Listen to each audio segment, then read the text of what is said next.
अब समाजवादी पार्टी के शिवपाल यादव की बात करें। उन्होंने कहा कि इस बार इटावा की सीट समाजवादी पार्टी जीतेगी। आप कैसे देखते हैं? अब वो समाजवादी पार्टी के नेता है, तो जो नेता जिस पार्टी का होता है तो वो तो उसी को जिताता है, वैसे ही दावे करता है। लेकिन दावे, ज्यादा बड़े दावे नहीं करने चाहिए। चौपाल जी को भी वर्तमान स्थिति पता है, देश की राजनीति की, देश की राजनीति की, भारतीय जनता पार्टी की, समाजवादी पार्टी की। तो इतनी बड़ी बात नहीं करनी चाहिए। पहले मैनपुरी की सीट जीते। चौपाल जी तो जिस जगह से विधायक हैं वो मैनपुरी लोकसभा में आता है। कह रहे बहुत बड़ी जीत दर्ज की थी 3 लाख हाँ वोटों से। हाँ, तो वही वही तो मैं कह रहा हूँ कि उसी को बरकरार पहले रखें। इटावा तो बाद में आएगा, स्वतंत्र तो मैनपुरी लोकसभा में है। क्या डिम्पल जी तो जीती जाएंगी, ये 3 लाख वोटों से जीती थी। अब की बार मैनपुरी में भी इतिहास बदलने वाला है। ये बात नहीं कह रहे हैं आप चैनल के माध्यम से? नहीं नहीं, बड़ी बात नहीं है। मैनपुरी में भी इतिहास बदलेगा भारतीय जनता पार्टी। कौन उम्मीदवार होगा जो डिम्पल जी को हराएगा? अब उम्मीदवार तो पार्टी तय करेगी। भारतीय जनता पार्टी में एक छोटा कार्यकर्ता भी उम्मीदवार हो सकता है। हमारे यहाँ कोई परिवारवाद थोड़ी है। हम्म। अरे यहाँ तो छोटे से छोटा कार्यकर्ता है, जो कोई किसान का बेटा होगा उसको पार्टी खड़ा करेगी, उसके साथ लोग रहेंगे। अब कहीं ना कहीं रोजगार पे बात कर ले रहा हूँ आपसे, क्योंकि अभी पेपर लीक हुआ उत्तर प्रदेश पुलिस भर्ती का, तो उसके बाद भर्ती रद्द कर दी गवर्नमेंट ने। कैसे देखते हैं सरकार के इस फैसले पर? कहीं ना कहीं किन बिंदुओं पर कमियां रह जाती हैं जो पेपर लीक की बड़ी जो समस्या है युवाओं की, वो कहीं ना कहीं आ ही जाती है घूम फिर के? देखिए, हमारे प्रदेश के मुख्यमंत्री की ईमानदारी पर सदन के अंदर और सदन के बाहर आज भी कोई प्रश्न चिन्ह नहीं लगा। उत्तर प्रदेश के जो मुख्यमंत्री है हम्म। और न उनकी नीयत पे कोई प्रश्न चिन्ह है।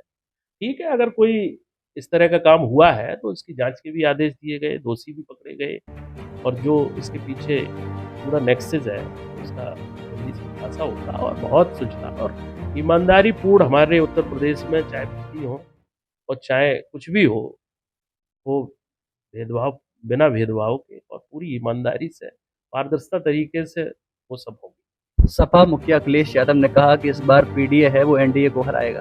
क्या मानते हैं कि पीडीए आपको हरा पाएगा?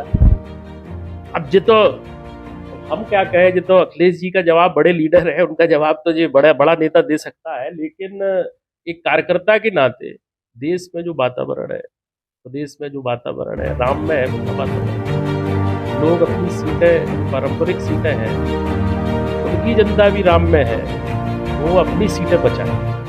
और उत्तर प्रदेश में मुझे तो लगता है कि योगी आदित्यनाथ जी के नेतृत्व में जो 7 वर्षों से जो काम उत्तर प्रदेश में हुआ है, कानून व्यवस्था की जो स्थिति एकदम सुदृढ़ हुई है, जो ऑर्गेनाइज क्राइम, जो माफिया का उन्होंने सफाया किया है उत्तर प्रदेश से, अच्छी उम्मीद जगी है। और मोदी जी ने जो काम पूरे देश में किया है इन 10 वर्षों में, पूरे विश्व में भारत का नाम जो मस्तक ऊंचा किया है, जो गौरव हमारे देश का बढ़ा है, पूरा राष्ट्र में माहौल है, राम में माहौल है, और लोग विकास के लिए दूसरी बार, एक बार फिर मोदी जी को लाने के लिए कृत संकल्पित है। और 80 की 80 सीटें उत्तर प्रदेश की जनता भारतीय जनता पार्टी और मोदी को समर्पित करने जा रही 80 में आपने तो है। हाँ, सब सुपड़ा हाँ, साफ। 80 सीटें, 80 सीटें। हम मतलब ये सुपड़ा साहब की बात नहीं, लेकिन ये अभूतपूर्व प्रदर्शन होगा।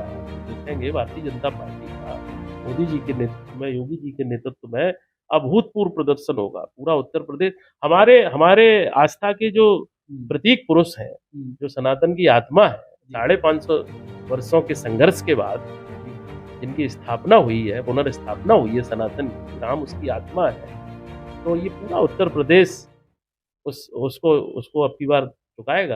कुछ विधायकों ने तो अंतरात्मा की आवाज भी सुन ली, भाजपा में आ गए।